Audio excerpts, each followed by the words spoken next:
이 책은 40대 이상 인생 제2막을 준비하면서 불안감을 느끼시는 분들이 읽기에 가장 좋을 것 같지만 저처럼 30대부터 불안한 미래와 이유 모를 갑갑증을 느끼는 분들이 계시다면 꼭 읽어보시길 추천드려요. 저자의 다른 책으로는 전문 분야인 만큼 심리학 관련 책들로 보이는 마음속에서는 괴물이 산다, 우리 아이가 하루 종일 인터넷만 해요, 스포츠 정신의학 등이 있습니다. 그럼 같이 읽어보겠습니다. 프롤로그. 누구나 불안하다. 불안은 무지에서 시작된다. 일단 내가 모르는 것은 나쁜 것이고 무서운 것이므로 피해야 한다. 그러기에 모르는 것은 불안을 동반한다. 그뿐 아니라 불안은 아는 척하는 것에서도 시작된다. 모르는 것을 안다고 스스로를 속이면 죄책감이 자신을 괴롭힌다. 그것이 불안이다. 여기에 반드시 해야 한다는 일종의 의무가 추가되면 그 불안은 배가 된다. 무슨 일이 일어날지 모르는 상황에 반드시 무엇을 얻어야 하는 상황이 더해질 때 불안이 폭발하게 되는 것이다.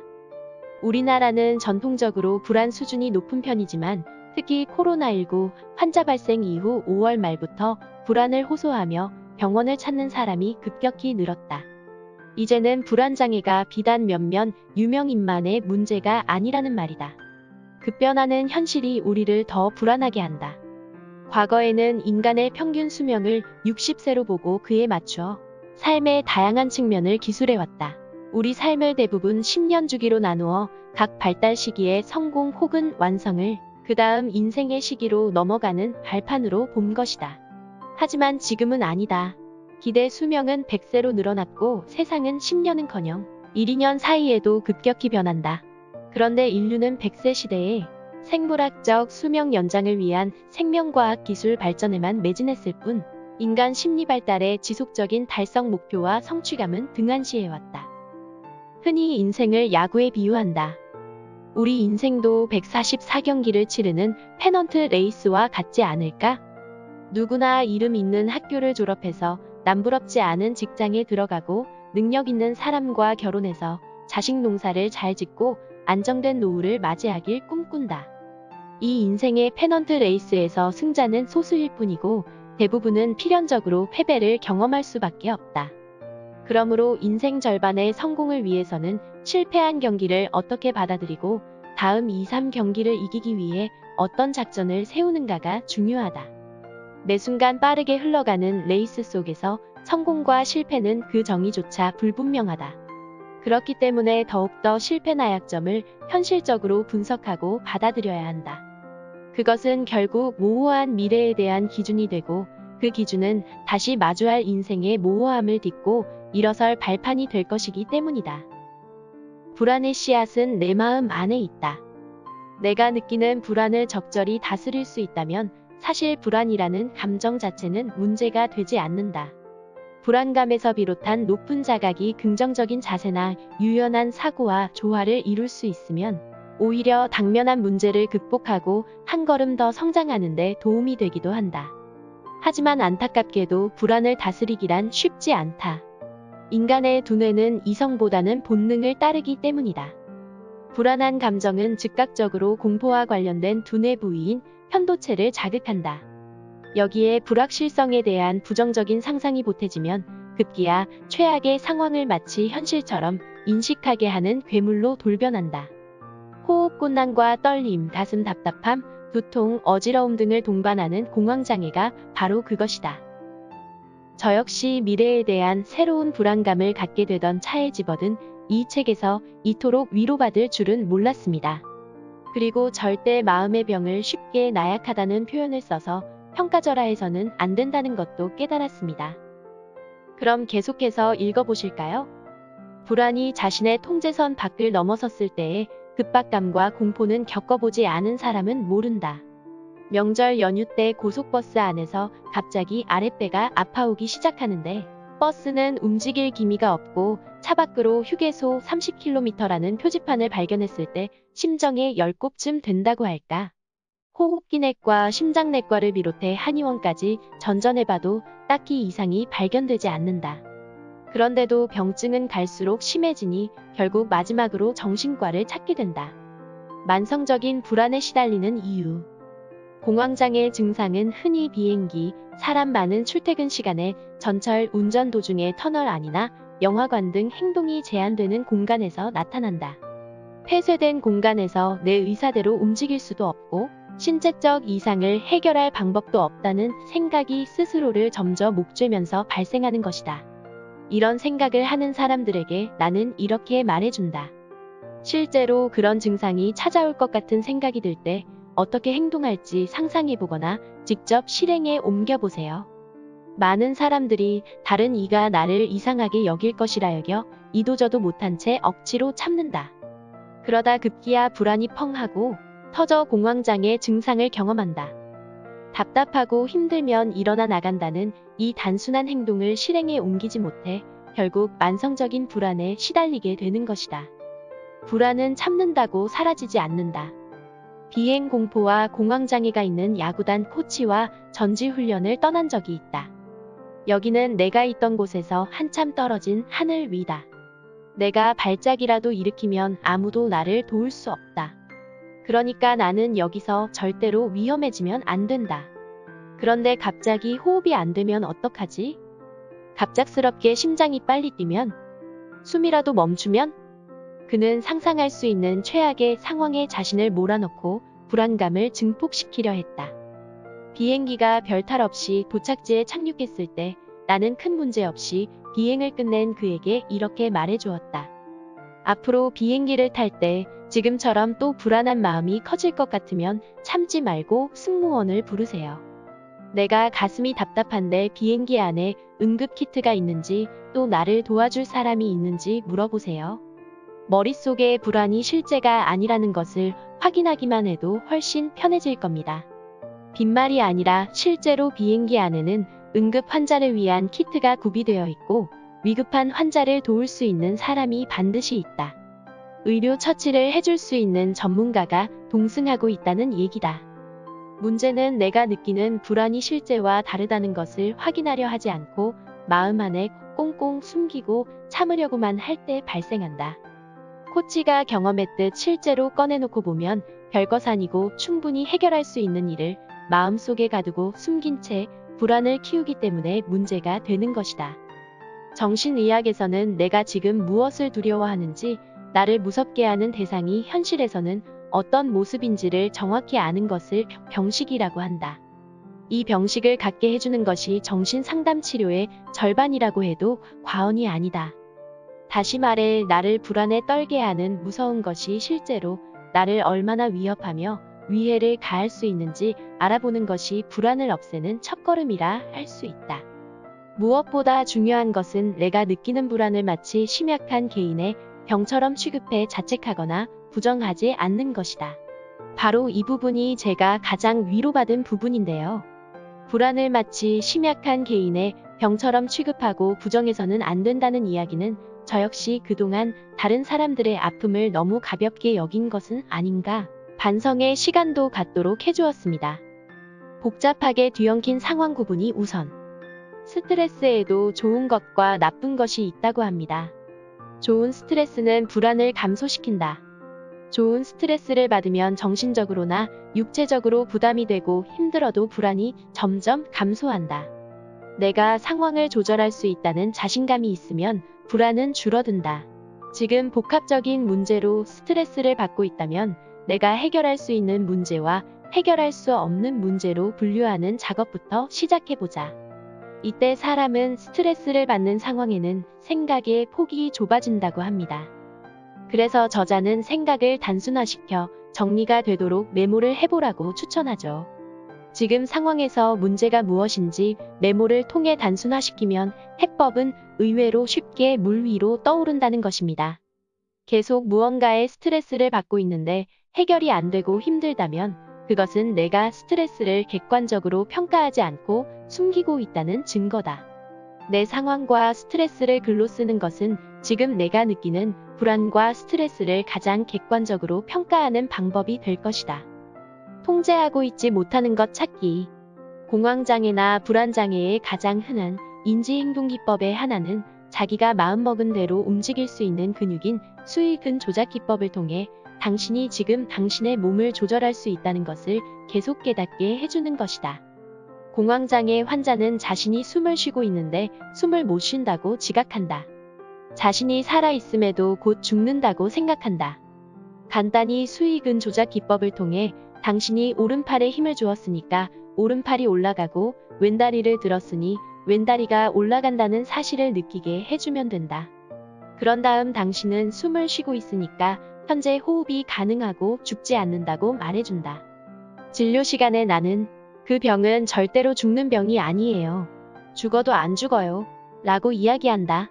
환자는 내 앞에서는 어이없다는 듯 가볍게 웃어넘기지만 막상 혼자 있다가 공황장애 증상이 나타나면 그 말이 가장 기억에 남는다고 한다. 이렇듯 두려움이라는 것은 의식 속에 떠오르는 느낌이기 때문에 내가 통제할 수 있다. 내가 통제하기 힘든 갈등이나 문제라면 내 의식 속에 떠오르지도 않고 더 깊은 곳에 숨어서 보이지 않을 것이다.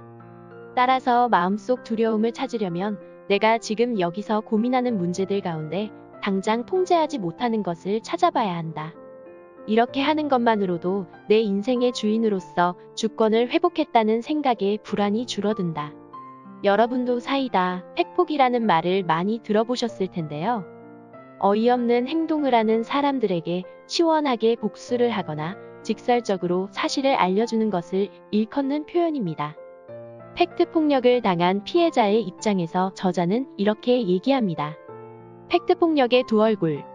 누군가 나에게 요즘 말로 팩트폭력으로 상처를 준다 하더라도 크게 마음 쓸 필요 없다. 그것은 그런 식으로 말하는 사람이 가진 불안의 표현일 확률이 높기 때문이다.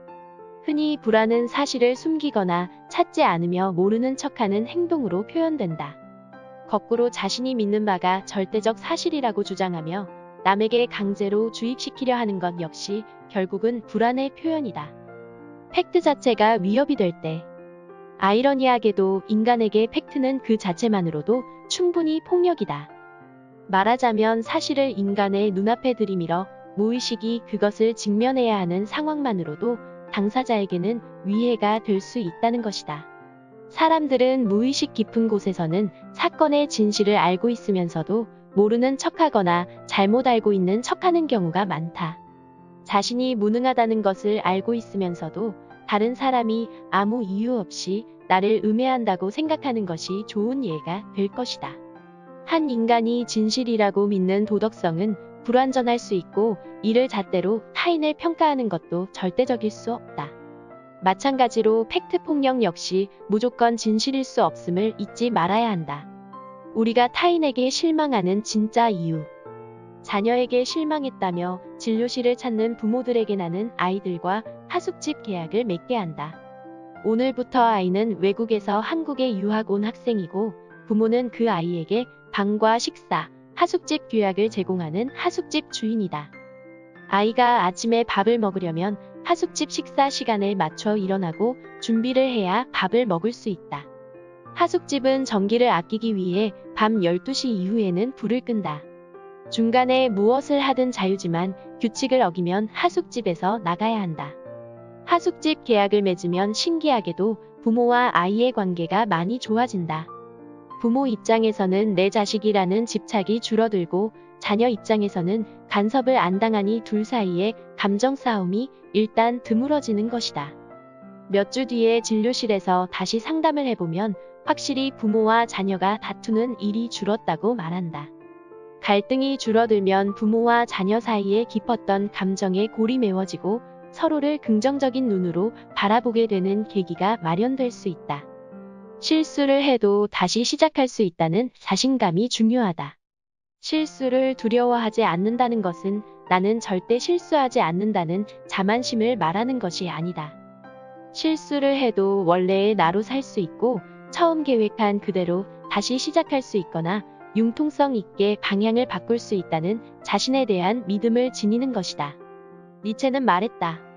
창조의 놀이를 위해서는 신성한 긍정이 필요하다.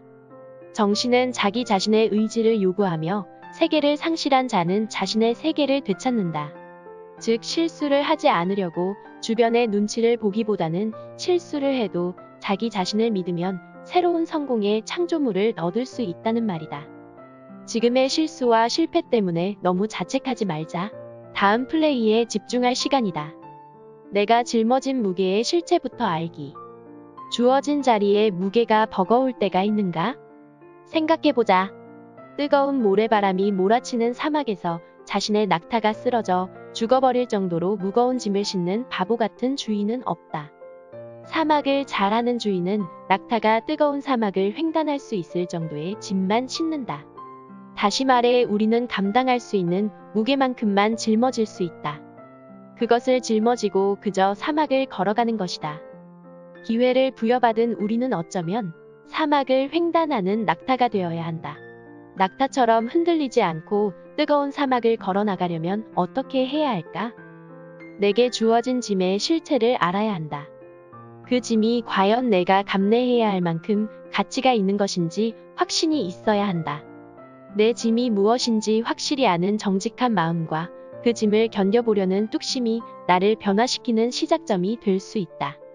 일막만 평가하고 임하게 집중할 것. 연극이나 뮤지컬, 오케스트라 연주는 막과 장으로 이루어진다. 축구는 전후반, 농구는 4쿼터, 배구는 5세트, 야구는 9회 등 각 종목은 각기 다른 템포로 나누어진다. 재미있는 것은 이들 예체능 활동이 저마다 다른 방식으로 나누어지지만 연극이든 스포츠든 그것을 시작하는 1회가 있고 다음 스텝으로 넘어가는 암전과 쉼이 있다는 것이다. 사람 사는 세상도 마찬가지다. 사람마다 자기 리듬에 맞게 서로 다른 방식으로 구획을 나누지만 모든 사람의 인생에는 1회가 있고 1막이 있다. 중년의 인생을 연극에 비유하자면 1막이 끝나고 2막을 시작해야 하는 혹은 2막을 이미 시작한 단계에 있다고 볼 수 있다. 이때 중년은 인생 전반을 판단할 게 아니라 1막만 평가하고 2막에 집중해야 한다. 비단 4, 50년을 살아온 중년만이 아니다. 20대든 30대든 60대든 나이에 관계없이 자신의 삶이 현재 2막을 시작하는 지점에 있다고 생각하는 사람들은 전체적인 결과를 예단하지 말고 1막만 분석한 뒤 객관적으로 2막을 준비해야 한다. 누구에게나 1막이 있고 1막의 결과가 우리 인생 전체를 결정하지는 않는다. 1막을 잘해왔다면 그 에너지를 유지하면 될 것이다. 1막에서 실수가 있었다면 그 때문에 불안해할 것이 아니라 그 감정을 차단하고 2막을 준비하는 데 집중해야 한다. 누구에게나 역전의 기회가 있기 때문이다. 기량을 입증했으니 지금 이 자리에 있는 것. 선수들과 이야기를 나눠보면 잘하려고 메이저리그에 온 게 아니라 잘하니까 메이저리그에 온 것이라는 말을 가장 많이 한다. 메이저리그는 매 경기가 중요하고 한 번의 승패로 팀의 운명이 좌우되는 곳이다. 따라서 마이너리그 선수의 안이나 정에 이끌려 선수를 기용하지 않는다. 그 선수가 마이너리그에서 충분히 기량을 입증했고 메이저리그에서도 통할 수 있다고 감독이나 구단 관계자가 판단했기 때문에 그런 결정을 내린 것이다. 그러니까 마이너리그에서 하던 대로만 하면 되는 것이지 더 잘하는 모습을 보이려고 부담을 가지면 오히려 역효과가 날 수 있다. 40년 이상을 살아온 우리는 이제 마이너에서 산전수전 다 겪고 메이저에 올라온 인생의 메이저리거라 할 수 있다. 잘 살려고 40대가 된 게 아니라 이제껏 잘 살아왔기 때문에 40대가 된 것이다. 도전을 꼭 성공으로 마무리하지 않아도 괜찮다. 나이가 들수록 삶의 목표가 없다고 말하는 사람이 많다. 새로운 도전을 하려는 야망 자체도 사그라든 지 오래다. 이럴 때는 한 번쯤 내 인생의 궁극적 목표를 떠올려 볼 필요가 있다. 긍정적인 목표에는 항상 의미가 담겨 있다. 최종 목표로 가는 과정에서 기회나 도전을 꼭 성공으로 마무리할 필요는 없다. 큰 성공을 거두지는 못했지만 하루하루 열심히 살아가는 우리의 평범한 삶도 도전하는 과정 속에 큰 감동이 있기 때문이다. 지금까지 불안한 어른들을 위한 책, 불안한 것이 당연합니다를 낭독해 보았습니다. 듣고 싶은 책이 있으시다면 댓글로 남겨주시면 읽어보고 정성껏 제작해 보겠습니다. 여러분의 구독과 좋아요는 영상 제작에 큰 힘이 됩니다. 끝까지 들어주셔서 감사합니다.